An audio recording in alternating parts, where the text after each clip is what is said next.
রহমান একজন ব্যক্তিকে আইনমন্ত্রী বানিয়েছেন যিনি মিথ্যা কথা বলার মধ্যে পিএইচডি ডিগ্রি অর্জন করেছেন। এই আইনমন্ত্রী যিনি গত সরকারের অন্তর্বর্তী সরকারের আমলে বিএনপির গুপ্ত এজেন্ট হিসেবে ক্ষমতায় ছিলেন এবং অ্যাটর্নি জেনারেলের দায়িত্ব পালন করেছেন, এখন তিনি এসে আইনমন্ত্রীর দায়িত্ব নিয়ে প্রথম যে কাজটা করেছেন তো আসছেন জাতীয় নাগরিক পার্টি এনসিপির কেন্দ্রীয় যুগ্ম আহ্বায়ক জনাব সরোয়ার তুষার। যে গণ অভ্যুত্থানের বাস্তবতায় বাংলাদেশে একটা নির্বাচন হয়েছে এবং এই নির্বাচনের মাধ্যমে আপনারা বিএনপি সরকার আপনাদের কাছে বলেছিল যে আমরা ক্ষমতায় গেলে সংস্কার করব। তাদের এই প্রতিশ্রুতিতে আপনারা বিশ্বাস করেছিলেন, আমরা বিশ্বাস করেছিলাম, বিশ্বাস করে তাদেরকে ভোট দিয়েছিল মানুষ। 2/3 আসন তারা পেয়ে ক্ষমতায় যাওয়ার পরে এখন তারা বলছে কোন ধরনের সংস্কার তারা করবে না, জুলাই সনদ তারা বাস্তবায়ন করবে না, গণভোট তারা বাস্তবায়ন করবে না। শুধু সেটাই না, নিজেদের যে 31 দফা আছে সেই 31 দফার দফা ইতিমধ্যেই তারা সম্পূর্ণ করেছে। এই হচ্ছে বাংলাদেশের বিএনপি নামক একটা দল।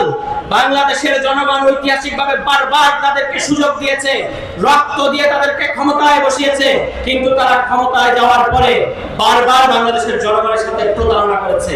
তারা 75-এর পরে বাংলাদেশের সাথে প্রতারণা করেছে, 96-এর পরে প্রতারণা করেছে, এখনো তারা প্রতারণা করে যাচ্ছে। তবু বাংলাদেশের জনগণ শহীদ প্রেসিডেন্ট জিয়াউর রহমান এবং বেগম খালেদা জিয়াকে ভালোবাসে, শ্রদ্ধা করে। তার সন্তান হিসেবে জনাব তারেক রহমানকে প্রথমবারের মতো বাংলাদেশের মানুষ একটা সুযোগ দিয়েছে যে তিনি তার বাবা এবং মায়ের নাম রক্ষা করতে, মুখ রক্ষা করতে পারেন কিনা। কিন্তু আমরা দুঃখের সাথে দেখতে পাচ্ছি তারেক রহমানের আশপাশে কিছু চাটকার ভারতীয় দালাল, তাদের কারণে তাদের কান ভাঙানিতে তারেক রহমান গণভোট থেকে সরে গেছেন এবং এখন তিনি আমাদেরকে বিভিন্ন ধরনের সলিম বুঝ দিচ্ছেন মিষ্টি হাসি দিয়ে। গণভোটের সাথে তিনি যে ছলনা করলেন, যে প্রতারণা করলেন, সেটা ভুলিয়ে দেওয়ার চেষ্টা করছে। আপনাদের এই জেলায় একটা মেডিকেল কলেজ হওয়ার কথা, একটা মেডিকেল কলেজ হবে। বাংলাদেশের সমস্ত জেলায় আপনারা যান, মেডিকেল কলেজ কোথায় থাকে? সদরে মেডিকেল কলেজ থাকে, কিন্তু ঝিনাইদহের মেডিকেল কলেজ কোথায় নিয়ে যাওয়া হচ্ছে? ওই শৈলকুপায় নিয়ে যাওয়া হচ্ছে। কেন নিয়ে যাওয়া হচ্ছে? কারণ তারেক রহমান একজন ব্যক্তিকে আইনমন্ত্রী বানিয়েছেন যিনি মিথ্যা কথা বলার মধ্যে পিএইচডি ডিগ্রি অর্জন করেছেন।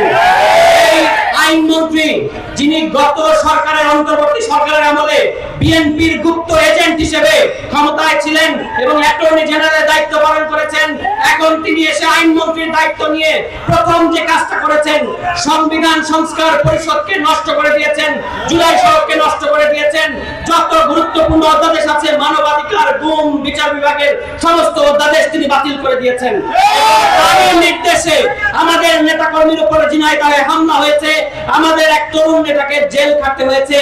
1 বছর 4 মাসের দলকে এত ভয় পাচ্ছেন, যখন আমাদের বয়স 14 বছর হবে তখন তো পালানোর জায়গা খুঁজে পাবেন না। সরকারের উদ্দেশ্যে বলতে চাই, দয়া করে আওয়ামী লীগ হওয়ার চেষ্টা করবেন না। আপনাদের মধ্যে আমরা আওয়ামী লীগের সমস্ত সিনড্রোম দেখতে পাচ্ছি। যদি এই পথে আগান তাহলে আওয়ামী লীগ আছে যে এই পথে, আপনারা যাবেন সেই পথে। আওয়ামী লীগের জন্য ভারত আছে, দিল্লি আছে, আপনাদের কোনো দেশ নাই, আপনাদের জায়গা হবে বঙ্গোপসাগরে।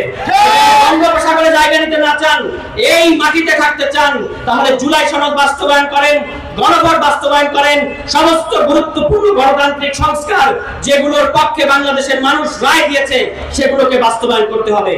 ভোটের আগে সংস্কারের পক্ষে বলেছেন, কারণ বাংলাদেশের মানুষ সংস্কার চায় এবং সেই সংস্কারের পক্ষে মানুষের ভোট আপনাদের দিকে নিয়ে যাওয়ার জন্য ভোটের আগে ঠিকই গণভোটের পক্ষে বলেছিলেন, এখন বলছেন গণভোট নাকি অবৈধ।